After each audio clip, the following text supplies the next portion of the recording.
Hello mga B! Welcome to my YouTube channel, Vitalcy Vlogs. At magluluto tayo ngayon ng tteokbokki. Nag-order ako sa PX Mart gamit ang Uber apps. So, dumating na ang aking delivery. Ito, papakita ko sa inyo isa-isa kung ano yung mga dapat nating gamitin sa pagluluto ng tteokbokki.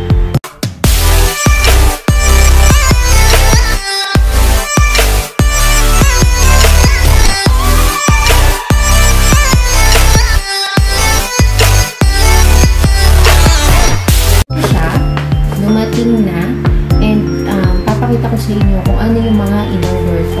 Ayan, rice cake sticks. Ito ay ilang grams? Ayan, 400 grams. Pero hindi ko siya lulutuin lahat, no? Lulutuin ko lang siguro dito kalahati lang. Gochujang hot pepper paste. Yan. Siyempre, hindi mawawala ang Korean fish cakes. Ayan. Ito, fish cake. Of course, hindi magiging masarap ang tteokbokki kapag walang cheese. Ito ang mozzarella cheese. Mas gusto ko to.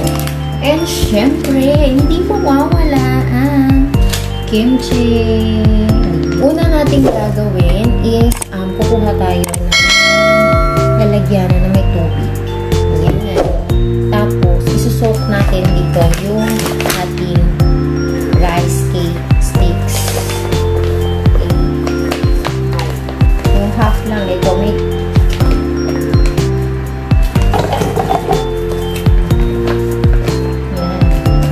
next naman natin is yung ating rice cakes. Mag-cut tayo.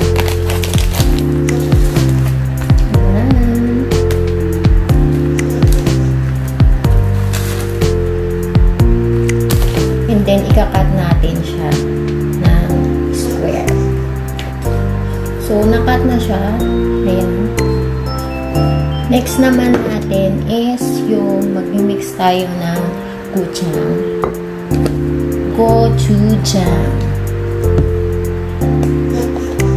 Ayan. Kuha tayo ng mga 2 spoon ng gochujang. Ayan.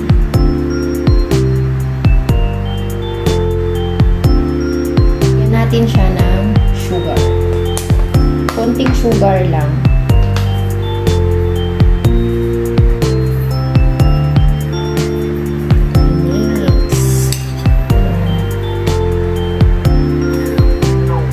Tapos niyan, mag-a-add ako ng konting gulay, Chinese cabbage, and of course, onion white.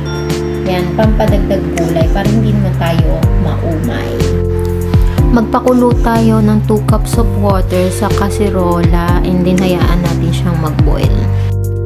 Once na mag-boil na, i-add natin yung onion white and then halu-haluin natin siya. Next, ang hot pepper paste o gochujang. I-melt natin maigi dyan. After ma-melt ang ating gochujang pepper paste, i-add na natin ang ating rice cake. Haluin natin siya maigi para hindi siya dumikit sa kasirola. And then, i-mix na natin ang ating fish cake. Again, halu-haluin natin para hindi siya dumikit. Pag medyo kukonti na yung kanyang soup, pwede na natin ilagay yung ating Chinese cabbage. Yan ang magpapadagdag dami sa ating tteokbokki. So yummy! Sarap-sarap! At syempre, tikman muna natin para ma-adjust natin yung lasa. Pag medyo matabang, lagyan ng kaunting asin. Pag medyo hindi masyadong matamis, dagdagan ng konting asukal. So, ayan na po. Ready to serve na. At ilalagay na natin ang ating mozzarella cheese.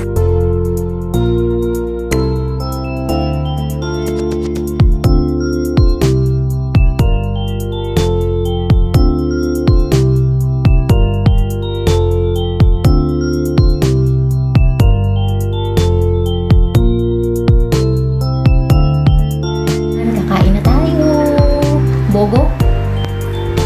감사합니다.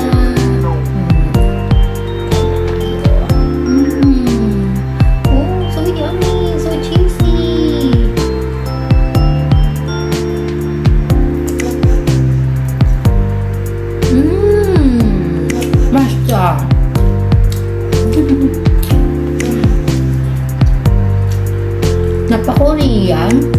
Sige, karilin natin, di ba? Gusto mo yan, babe. Yan.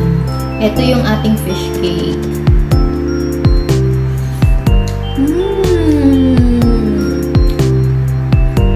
Kahit wala ka sa Korea, pwede kang magluto ng tteokbokki na version mo. Pwede mo pa itong lagyan ng ramyun if you want.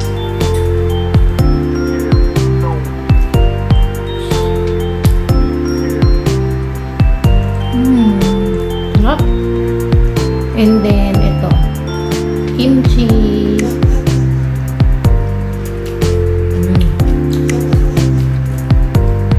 Siyempre, yung inumin ko, pinartneran ko siya ng, hindi ko ng baso ko, no? 4 season flavor ng Laxis Limo. So, yun lamang po mga kachingko. Sana nagustuhan nyo ang aking vlog. And thank you for watching. Bye!